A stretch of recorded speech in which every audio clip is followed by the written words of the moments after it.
എല്ലാ കൂട്ടുകാരും ഓണമൊക്കെ നന്നായിട്ട് ആഘോഷിച്ചില്ലേ? നമ്മളും അൽഹംദുലില്ലാ നന്നായിട്ട് ആഘോഷിച്ചു. ഓണവും നബിദിനും എല്ലാം ഇപ്രാവശ്യം ഒന്നിച്ച് വന്നതുകൊണ്ട് എല്ലാ പ്രാവശ്യം ആഘോഷിക്കുന്നതിനെക്കാട്ടിൽ ഇരട്ടി മധുരത്തിൽ തന്നെ ആഘോഷിച്ചു. രാവിലെ നമുക്ക് നബിദിന സന്ദേശ റാലിയൊക്കെ ഉണ്ടായിരുന്നു പിള്ളേരുടെ വകയായിട്ട് കേട്ടോ. അതൊക്കെ കണ്ടുകൊണ്ട് നിൽക്കുകയാണ്. ഇതിൻ്റെ ഇടയ്ക്ക് എവിടെയോ ആബിദ് നിൽപ്പുണ്ട്, എനിക്ക് ഫോക്കസ് ചെയ്തെടുക്കാൻ പറ്റിയില്ല കേട്ടോ. അങ്ങനെ നമ്മൾ നബിദിന സന്ദേശ റാലിയും പിന്നെ പിള്ളേരുടെ ദഫ്മുട്ടും എല്ലാം ഉണ്ടായിരുന്നു. പിന്നെ ഞാൻ അങ്ങോട്ട് പോയി എടുത്തില്ല വീഡിയോ. അത് കഴിഞ്ഞിട്ട് വന്ന് നമ്മൾ സാമ്പാർ വെക്കുകയാണ് ഗൈസ്. നമ്മൾ രാവിലെ ഇഡ്ഡലിയും സാമ്പാറും ആക്കും. അപ്പോൾ നമുക്ക് ഉച്ചയ്ക്ക് ഊണിനും സാമ്പാർ എടുക്കാമല്ലോ. പിന്നെ ഒരു ബീറ്റ്റൂട്ട് എടുത്ത് നമ്മൾ പച്ചടി വെക്കാൻ എടുക്കുകയാണ്. ഇതാണ് നമ്മുടെ പുതിയ കുക്കർ. ഈ വർഷത്തെ ഓണത്തിന് നമ്മുടെ അതിഥിയാണ്. പിന്നെ നമ്മൾ മാങ്ങ അച്ചാറിടാനൊക്കെ എല്ലാം എടുത്ത് വെച്ചിട്ടുണ്ടായിരുന്നു. തലേന്ന് അരിഞ്ഞ് എല്ലാം പുരട്ടി വെച്ചിട്ടുണ്ടായിരുന്നേ. പിന്നെ നമ്മുടെ പൂ പോലെ തിടിലിയാണ് ഉണ്ടാക്കുന്നത്. ഇതിനകത്ത് നമ്മൾ പച്ചരി ഉഴുന്നും മാത്രമേ ചേർക്കുന്നുള്ളൂ, വേറൊന്നും ചേർക്കാതെ അടിപൊളിയായിട്ട് കിട്ടും കേട്ടോ.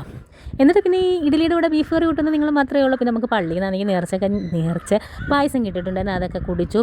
നമ്മൾ പിന്നെ ഉച്ചക്കത്തേക്കുള്ള ആഹാരം എല്ലാം ഉണ്ടാക്കാൻ വേണ്ടി എടുക്കുകയാണ്. അപ്പോൾ നമ്മൾ പച്ചടിയൊക്കെ ഇന്നലെ വെച്ചതുണ്ടായിരുന്നു. പിന്നെ നമ്മൾ ബീട്രൂട്ട് പച്ചടിയും കൂടെ ആദ്യത്തെ ഉണ്ടാക്കാമെന്ന് വിചാരിച്ചു. അതിൻ്റെ ഇടയ്ക്ക് നമ്മുടെ പൂച്ചക്കുട്ടി വന്നിട്ടുണ്ട്. ഞാൻ ഇന്ന് മീനൊന്നുമില്ല, പോയിട്ട് നാളെ വന്നൊക്കെ പറഞ്ഞ് വിട്ടിട്ടുണ്ട് കേട്ടോ. പിന്നെ നമ്മൾ ബീട്രൂട്ട് പച്ചടിയും കൂടെ ഉണ്ടാക്കി. പിന്നെ കുറച്ച് പരിപ്പും കൂടെ ഉണ്ടാക്കാമെന്ന് വിചാരിച്ചു. പിന്നെ ഒരു ഗ്ലാസ് പായസം ഇതിൻ്റെ ഇടയ്ക്കെടുത്ത് കുടിക്കുന്നുണ്ട് ഗൈസ്.